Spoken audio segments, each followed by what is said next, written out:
All right, welcome back, everyone.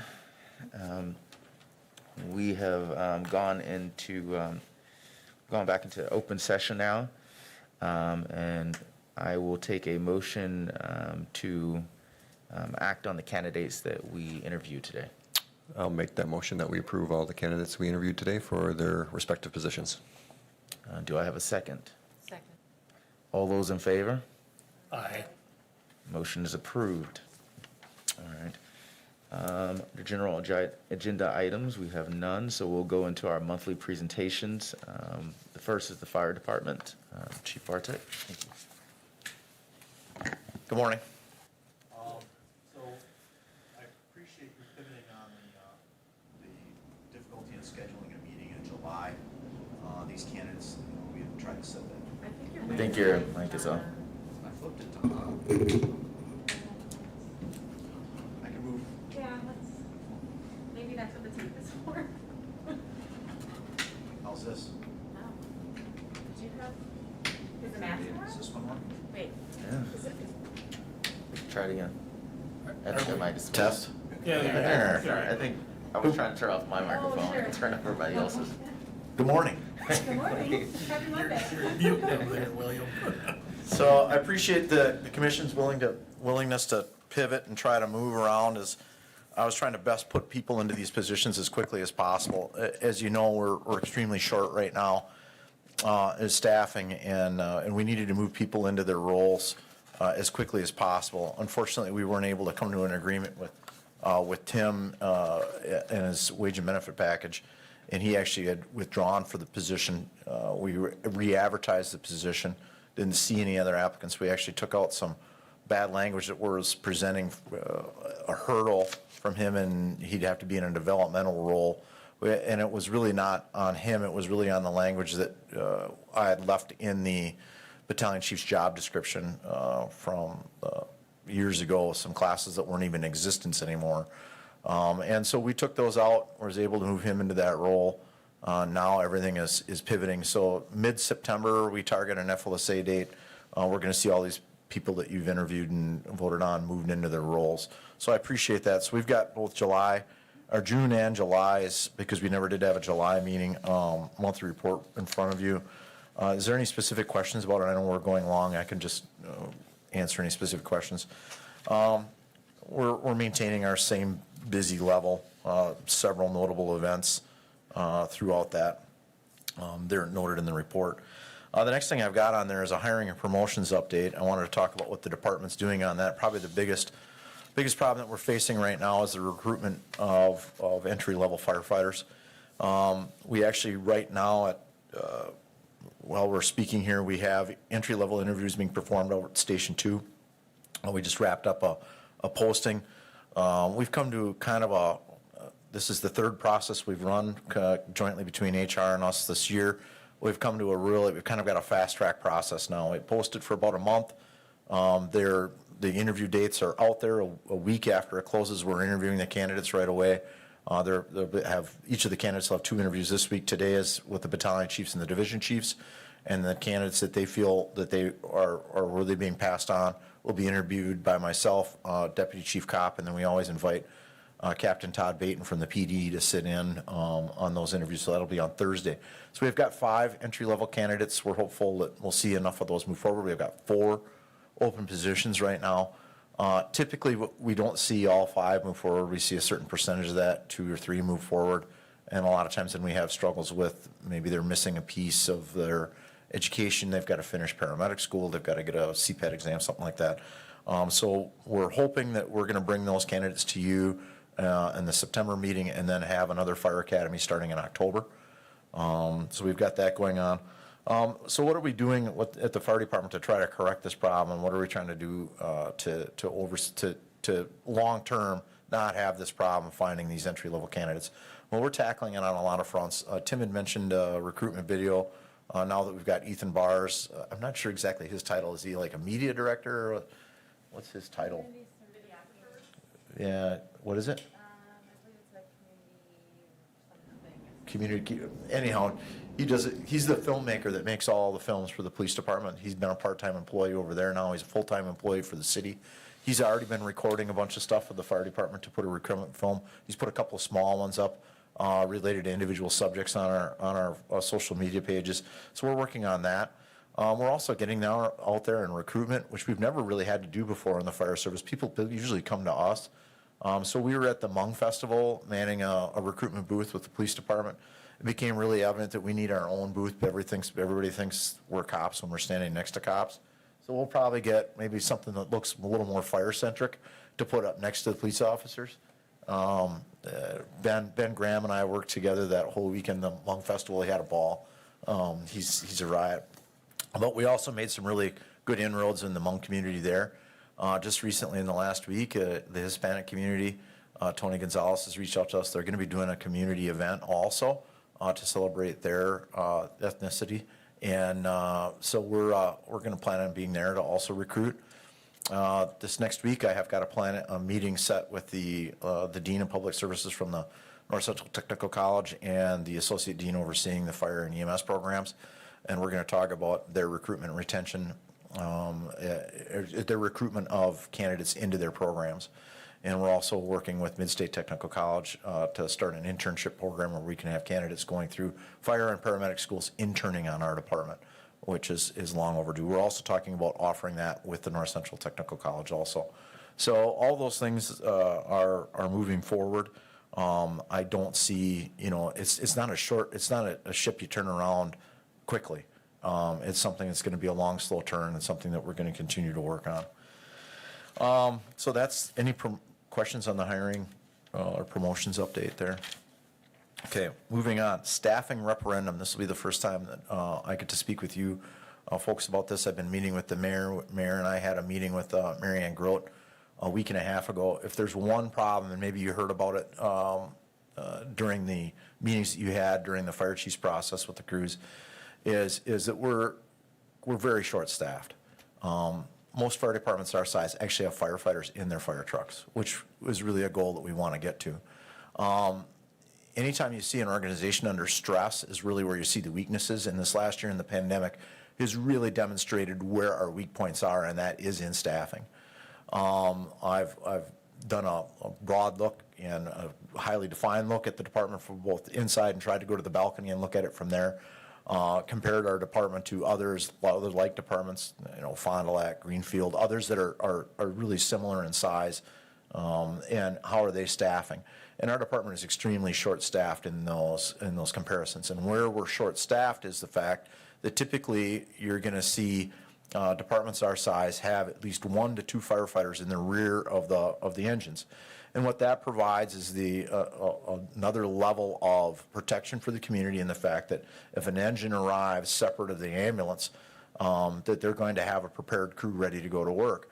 It also provides the ability to rotate firefighter paramedics so they're not on the med unit every day. They can rotate between the engine and the med unit depending on the day and depending on how that crew is set up. What's really interesting is our department, in the research that we've done, the last time that we expanded line staff was 1970. So in 1970, we were a department of 60 members. Right now, we're a department of 62. So the 2 extra positions have come in recent years in the addition to the EMS division chief and the training division chief, but it's zero effect on the line. Now, it helps with having trained and better prepared people and all the other aspects that they bring to the table, which are incredibly important. What we really need is more entry-level firefighter paramedics. We don't need officers. We need a little bit of help in admin, which we're working with PD on that, and I'll speak to that separately. But what we really need is more help on the line. So this last year, communities in Grand Chute, Fond du Lac, and Beaver Dam have all successfully passed referendums for the addition of firefighters onto their departments.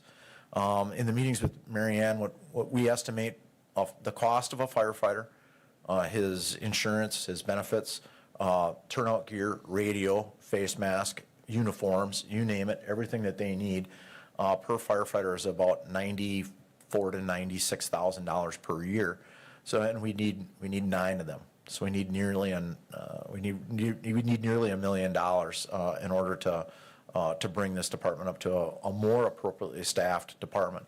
And these aren't just based upon my personal opinions as the chief. This is based upon solid statute, or excuse me, it's not statute, standard. The national standard for staffing is set by NFPA 1710, which if we were to try to meet that standard, staffing standard, we would actually have 24 on the line minimum staffing every day. Now, we can't get there. That's too long of a reach. But we do feel that we can come at least a lot closer, maybe to 60 to 70% of the national standard for staffing of fire and EMS staff in an organization like ours. So in meeting with Mary Ann, you just can't come up with $1 million in the city budget to afford 9 new firefighters. And so this will need to go to referendum. And so we're working on that. It's still new. I'm working on the justification paper yet. The mayor had actually this last week had some communications with Fond du Lac, what went on there. I've been in close contact with how they did it in Fond du Lac and how we roll this out to the community, and that this is a community decision about their safety, and let them make the decision whether they want to see the added tax that will come with that, with 9 firefighters, in order to justify the gain that they would get in protective coverage. So I'll be hopefully presenting that at the September or October Public Health and Safety meeting. We feel that's the proper committee to start with this, and then it'll most likely go to council. And what it is probably more just them agreeing that we can put it on to the April of 2022 election for a referendum question. And the referendum question will probably try to be worded as simply as possible, just asking, would you support a tax levy of X number of pennies per, or dollars per $100,000 to hire 9 additional firefighter paramedics. When this passed in Fond du Lac, they actually had asked for 6 additional firefighters and 6 additional police officers, and it passed in the November of 2020 election with a 78% margin in favor. And so they saw in an election year where you saw a 49 to 51% split in the presidency, you saw 78% of the public there was supportive of such a thing. And so we're hopeful that we can leverage the support that this community has shown us so many times in so many ways to now help us by giving us additional staffing. We think that it's the right time. We think that it's a safety thing that has been kind of pushed down the road for a number of years that can no longer be ignored. The pandemic really revealed our weaknesses, and this is a big one. I know that it's a hard pull and it's a tough discussion at the city, but it's one that we need to have. And so that's what's going on with the staffing referendum. I hope I can answer any questions that you may have on that as we move forward. Fond du Lac and these other places, Sure. how much did they spend on PR, educating the public? And unfortunately, you're going to get one shot at this. Yep.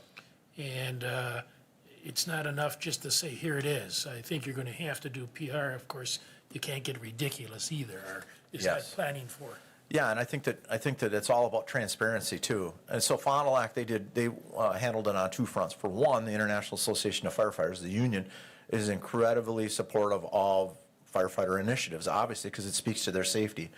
And so they were heavily involved in campaigning and provided a lot of the boots on the ground as far as campaigning good information out there. But it's got to be good, solid information coming from the head of the department. It can't be coming from any other sources. And Fond du Lac also hired a third party to assist them in how to manage through that process. I don't know if that's something that we would have in our budget to possibly do. Maybe it looks like the mayor may have a comment on that. So these are all the questions I asked their administrator, or he actually volunteered them. So they hired a really good firm, and I think they paid around, it was $36,000 for this campaign, which, coming from marketing, that's a standard campaign, but it's hard to hear about it from a government side. But one of the things, it wasn't just pushing stuff out, right? It's pushing the right stuff out. No offense to people in law enforcement and public safety and all of these things, but sometimes you get a lot of the details going on, and people don't, they'll respond to this, but they need different kinds of messages. So that's really what they hired this firm to do. So I got all those details. So it was definitely a team effort on the part of that city, though, and the Police and Fire Commission and the union and all of it. So The mayor and I were communicating as she was in that meeting last week, and we've promised, we haven't had a chance to obviously it's Monday morning, 7:30, so we haven't had a chance to reconnect on that. But yeah, I don't know if that's something that we're going to be able to afford to do, but at least we can look at their playbook. And you're absolutely right, Mayor, we're not very good at promoting ourselves. We're really good at doing what we're doing on the street every day, and maybe we're not good at promoting those stories. I just want to be clear, you're amazing, your team is amazing. You just got, tooting that horn. Yeah. Maybe this is the time to hit some of the foundations for those funds, because I realize they're tough to get. Yeah, and maybe that is for hiring a third party, we could do that. And the reason that we need to go to referendum is this isn't perpetuity. This is forever, that we're going to be moving from a 62-person department to a 71. This is ongoing operating expense. Yeah, exactly. And so it needs to, and the public needs to have, and I think that there's 3 levels to it. You need to have the 10-second or 20-second, here's why. You need to have maybe a 1-page fact sheet, and then you need to have, when I'm preparing, a large document that has all the justifications in detail that people really want to dig into the details and why this is important to us. It's good. And the department has just lacked this expansion since the 60s. We've got records going back into the 40s about staffing, and through the 60s, late 50s and 60s, we were always in the mid-50s. And in 1970, we hit 60, and we've not seen any expansion in staffing for, near 50 years. And what you saw then was a shift of firefighters from the engines to the med units for this cross-staffing style of staffing that we do. And we do it effectively. It's the busier we get with the EMS rigs shows our weaknesses on that fire side. And it also shows the strain in our people. And I think that there's so many stratificational layers of improvement that this will make these entry-level people. So I'll get off my soapbox on it for the moment, but you'll probably be hearing about it at all upcoming meetings. I'll give regular updates. Any other questions on it? Thoughts? Please reach out to me in email if you've got anything, or call. And lastly, I wanted to, of course, accreditation was one of the goals that our department has set for a long time. And if you recall my history, I've been involved in the Center for Public Service Excellence, and I'm a peer evaluator for that. And that's the accreditation service that Tracy was looking at also. There's a lot of hurdles from us becoming accredited through that group. And I asked our division chief of EMS to look into accreditation of our EMS side through the Commission of Accreditation of Ambulance Services, CAS. It's widely accepted as the premier or the platinum level accreditation of EMS services. Of course, one of our biggest motivators to become accredited as a department is because there is this looming, I'm not going to say it's a threat, this looming promise from Medicare that they're only going to reimburse accredited ambulance services for Medicare rates at some point in the future. They're trying to give that warning. Become accredited as a service, as an ambulance service, and you won't have the difficulties that maybe the ones that aren't accredited will in credentialing. So Jared Thompson, our EMS division chief, has been digging into that, and he tells me that we are fully capable and ready of moving to accreditation in 2022, and so we're targeting 2022 to become accredited through CAS. The department I came from was accredited through CAS, so I'm very familiar with it.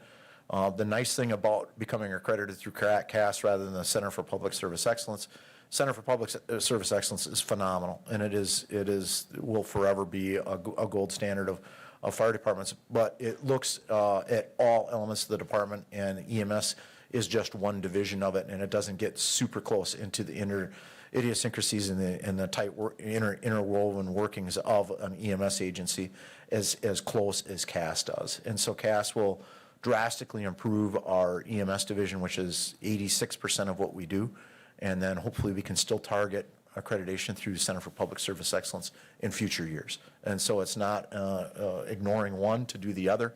I see this as a step towards the CPSI accreditation. So that's ongoing. You'll be hearing more about that. So that's all I have for my report. All right, thank you, Chief Bartek. Now we'll move to monthly presentations from the Police Department. Deputy Barnes, thank you. Thank you.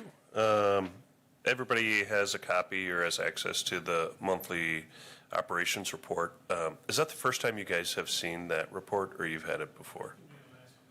Okay, it takes a tremendous amount of work to put that together. I know that originally that was designed for the Public Health and Safety Committee here. I know there's some discussion on whether getting that report quarterly as opposed to monthly, how that might impact those people that are using it. I think the chief would probably welcome your input on that, if it's something that you think brings you tremendous value every month, or if you got it every 2 to 3 months, that type of information, please feel free to communicate with him.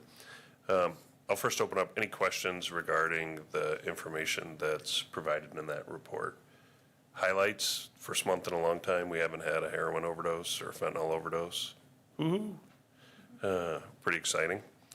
That's not to say there aren't heroin and fentanyl overdoses occurring within the city of Wausau, just that the police department hadn't been called to them. So as always, if you do have questions about any of that data that's in there, feel free to reach out to us. It's at some point, the city as a policy body, as Wausau is a community that just thrives and excels at putting on special events, and those special events require police and fire services at them in order to be safe, and there's an expense that comes with that. So I anticipate future policy questions being like, okay, for example, the Hmong Festival that just went on, tremendously successful, brought money into this community, brought thousands and thousands of people participating, but it costs $5,000 a day to put police services there. So is that a service the city should be providing to nonprofit organizations? How do we determine which one, and how does that work? I think that's something that we're going to try and tackle within the next year, because it is a significant expense. If there's no other questions about that, I'll move on here. You'll notice in there, frequently we are in the process of moving forward through HR committee. I don't know if is it on this month? Hopefully. Hopefully. So If hopefully everything it's moves on according to plan. this month. We started the process of developing an additional captain position, moving the executive team at the police department from a chief, a deputy chief, and 2 captains to a chief, a deputy chief, and 3 captains, because our job's just gotten so much more complicated. And as we strive for excellence, our captains are spread too thin to be able to provide appropriate oversight. And we start chasing squirrels. Oh, we're over here for housing task force, and we're over here, and now we have CART stuff going on. And we feel like the amount of effort from an administrative standpoint to be able to provide the support to our staff needed to change dramatically. So we're moving forward with that. Started in the budget process. It was approved by the council as we shifted our 2021 budget. So now the only thing that remains is going to the HR committee, having them approve that position, and then taking it to the full council. So we're cautiously optimistic that'll move forward, and at that point, you guys would be involved in our selection process for that. Any questions about that? Update on the housing task force. I think you guys have been, this last year we experimented with a partnership with North Central Healthcare, and we have a house on McClellan Street that we can house homeless individuals at. And we committed a full-time police officer during this year to work on homeless issues.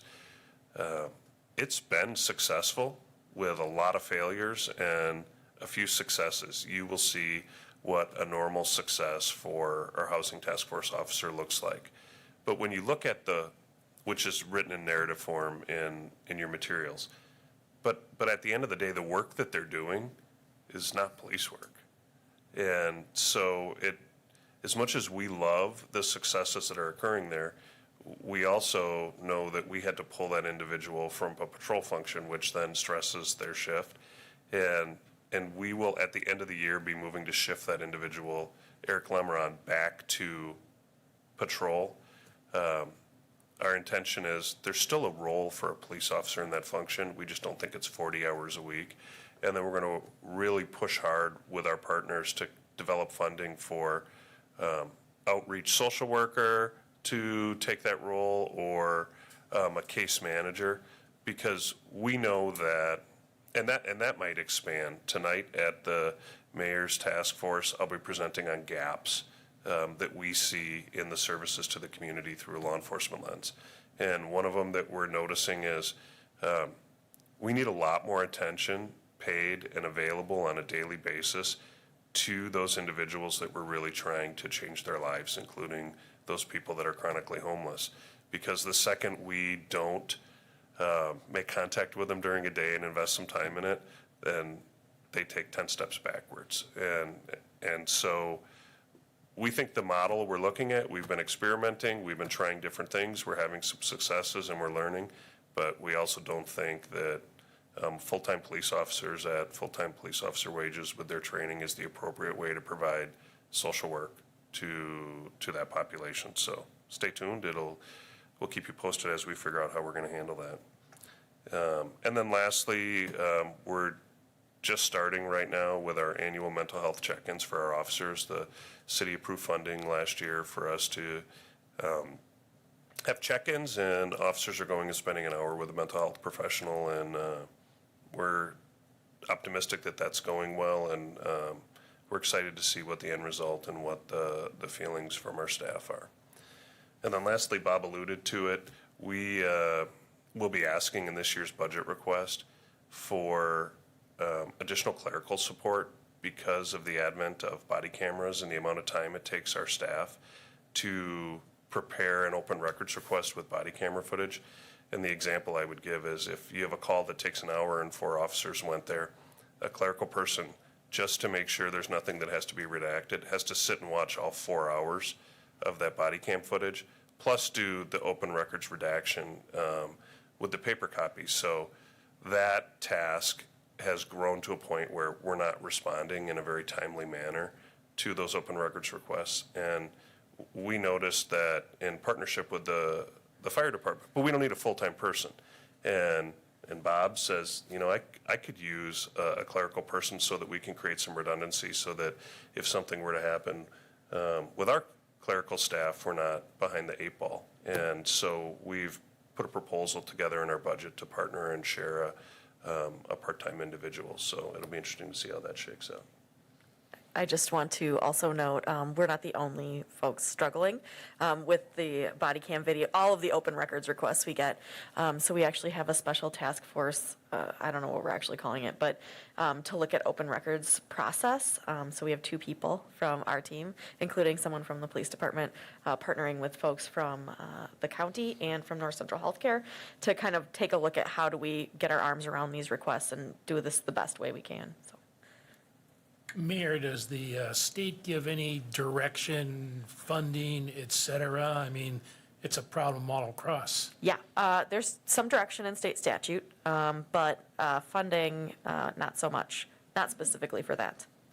I mean, one of the challenges are the rules associated with redaction and open records processing is a moving target. It changes, and it's changed based on case law.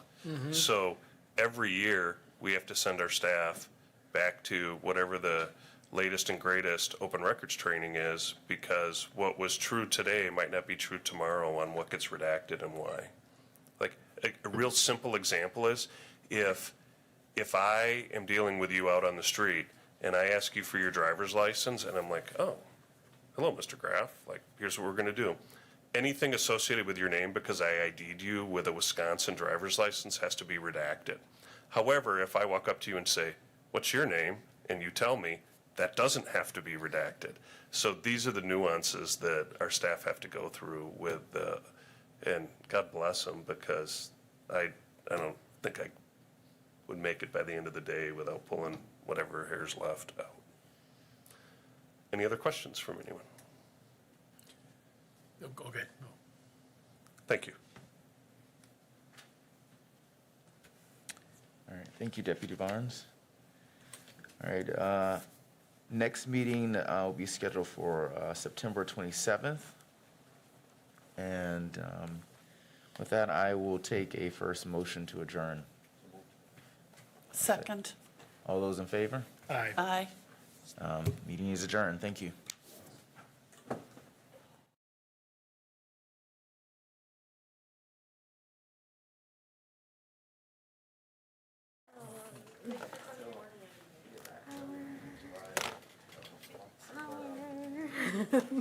Our. How many places?